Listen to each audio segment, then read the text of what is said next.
Iyanla Van Zandt said it best. I don't get to tell people how to love me. I get to see how they love and then choose if I want to participate. So for 14 years, I was hoping, okay, he's going to get it. He's going to get it. He's going to get it. He's going to get it. And then I said, you know what? He ain't getting it. And it's okay. I don't choose to participate in the way he loves. I got a bunch of degrees, and it took me 14 years to get that. I ain't saying she a gold digger, but she ain't messing with no broke nigga. Could you marry someone that wasn't financially stable? No. I know what you're thinking.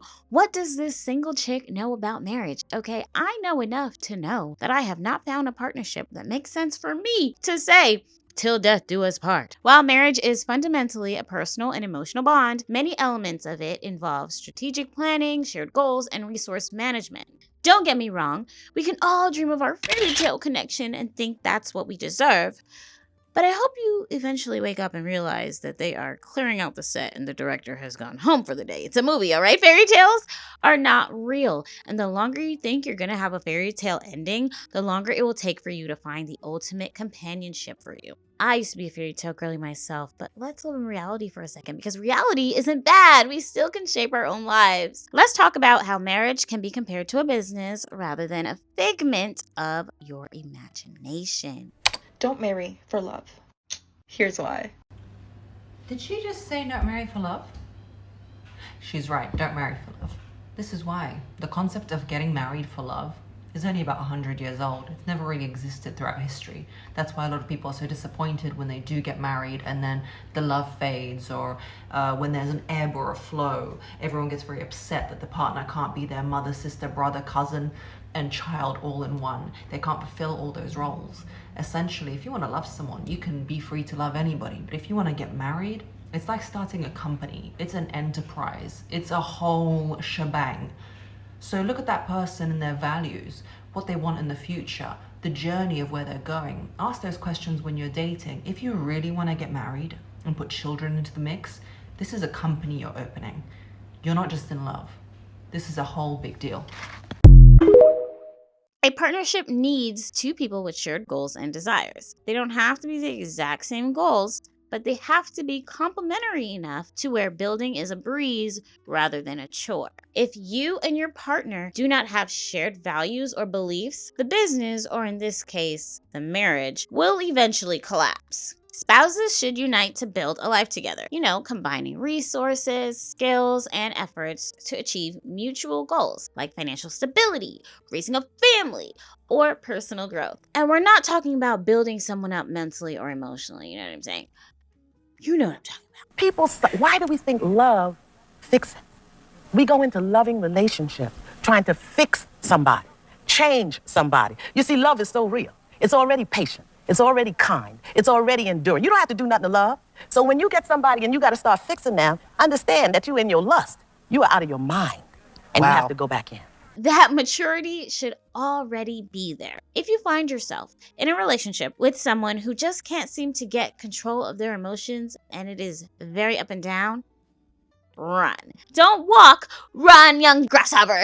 All jokes aside, let's say two doctors get married and they have medical school debt. Technically, they have double the debt because they are legally bound to each other. But that's okay because they knew what they were getting into if they're smart. Finances and debt should be a common conversation you have before marrying someone. Speaking of contracts and agreements, when you have a professional business partner, partnerships often begin with formal agreements. And formal agreements outline rights, responsibilities, and expectations. Marriage is legally recognized as well, and it often involves a contract that defines property rights, obligations, and responsibilities. Prenuptial agreements are an example of this concept. So I personally will sign a prenup, and my future spouse will sign one too.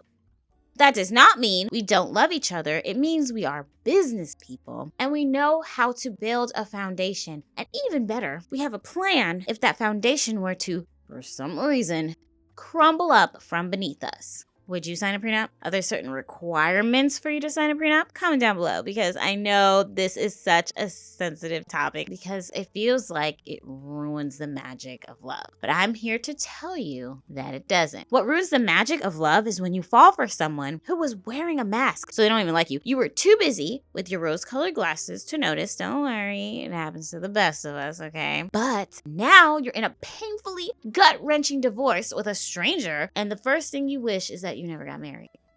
No! Don't be sorry, be careful. Have financial boundaries in place so no one takes advantage of you and so that no one can think you are taking advantage of them.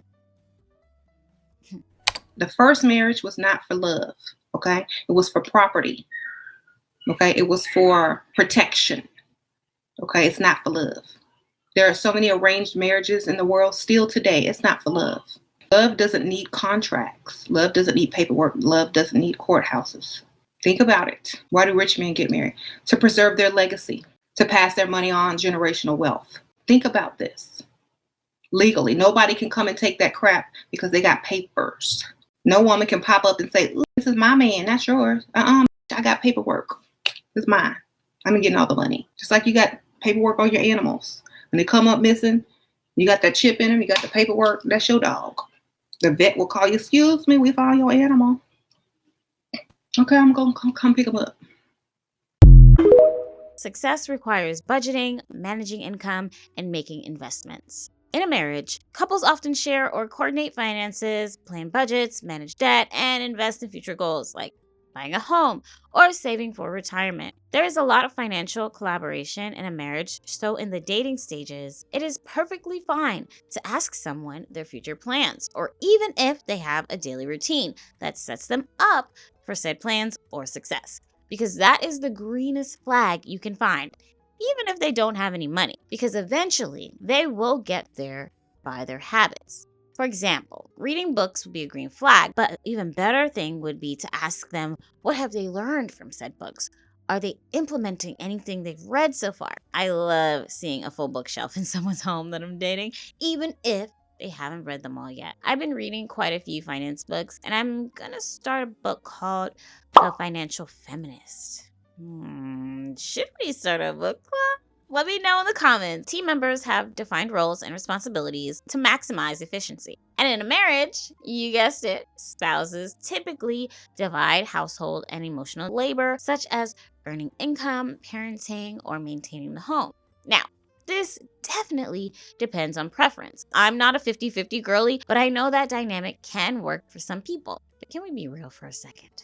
If one spouse goes to work to earn a living and the other spouse is more responsible in raising the children, but then they also work, cook, and clean, that is not 50-50, okay? But hey, this is a conversation to have with your partner and not a random girl on YouTube.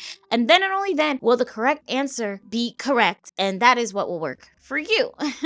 Should you only get married for love or money? Neither. You should get married for the type of lifestyle he can provide. I know what you're thinking. And no, lifestyle doesn't just mean money. Lifestyle equates to the quality of life. What type of quality do you want for your life? Do you want to live stressed all the time because he's asking you to work 24/7? Being either a stay-at-home mom or having a full-time job? Do you want to do 50-50? Or do you want princess treatment? Do you want respect? Do you want him to understand what it means to outsource help so that you don't feel worn out? Do you want to feel safe and protected or stressed and overworked? Because believe me, there's been many times in a lot of women's life where they believe that love will get them through everything. But here's the thing. Values, morals, lifestyle, and finances matter more than whatever you feel in that moment. Because at the end of the day, romantic love doesn't get the bills paid.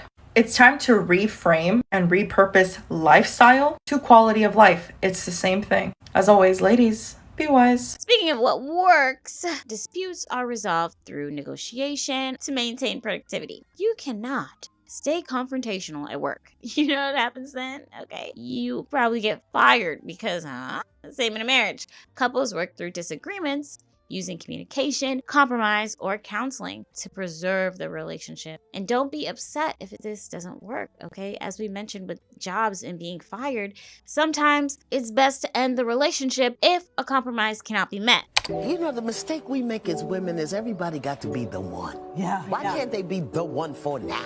Right? You know, play dates. The kids go on play dates. You hang out for a little while. Why does it always have to be the one? So you think we should just broaden it and just say for right now? And not only that, she said, he couldn't give me what I wanted, as opposed to, I couldn't be who I am with him. Ooh, I couldn't be who I am with him. Okay? That's the one. Not he couldn't give me what I wanted. Yeah. Oh. It's up to you what is a non-negotiable versus something simple like leaving the toilet seat up. You can have a few talks about that, leaving the toilet seat up and it's no big deal. But after a while, try to identify if that person truly keeps forgetting to do that or if they really do not care how you feel because it's trivial to them. While that's not a detrimental reason to break up with someone, that act of carelessness does add up.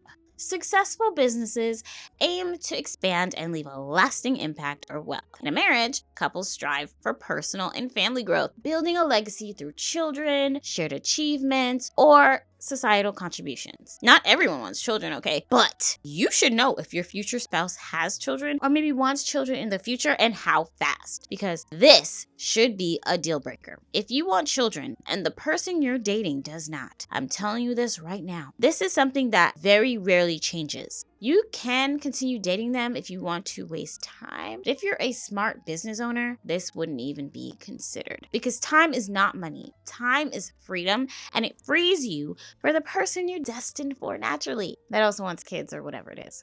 This should be a given, but if the person you're dating doesn't want marriage and you're still dating them and you're dating to marry, get out of there, girl. It's way too risky to date someone who doesn't have the same fundamentals as you. Generally, women who fight to marry for love, even if he's not a protector or provider, generally the belief system in the culture is that there's something wrong with her. So poor people or messed up people marry for love, and everyone else properly vets people out. Now, if you're lucky, I know like with the new generation, if you're lucky, you are going to fall in love with someone, which what we think is love. Love takes over a decade. But what we think of love in the Western world is infatuation, it's chemistry. Then hopefully he will still provide and protect. But what's happening in the new generation of Eastern women being born and raised in the United States is that they're marrying the wrong age group. They're falling in love in high school or college, marrying the wrong age group, not properly vetting him out. And so what has happened is our divorce rate has also gone up. So when we behave like the Western world, we inherit all the confusion around gender roles and relationships here, just like in our culture. Just like in Western culture. Speaking of risk, business ventures involve risks, but the potential rewards make the effort worthwhile. Marriage requires emotional and practical investments, with the potential rewards being love and support and stability and fulfillment. For example, I know some people that have never been vulnerable in a relationship before, and so doing so may seem risky because you don't want to get hurt, right? It seems painful, but you already know what happens when you don't take the risk. You'll stay alone. And if that's what you ultimately desire, then by all means, don't take the chance on love. However, I do believe we were not meant to be solo as human beings. We naturally crave connection, so no risk, no reward. The reward is everlasting love and devotion and to be adored and be someone's number one priority. While the business aspects of marriage are important, it is essential to balance them with emotional connection, love, and mutual respect. Thinking of marriage as a business doesn't diminish its emotional value.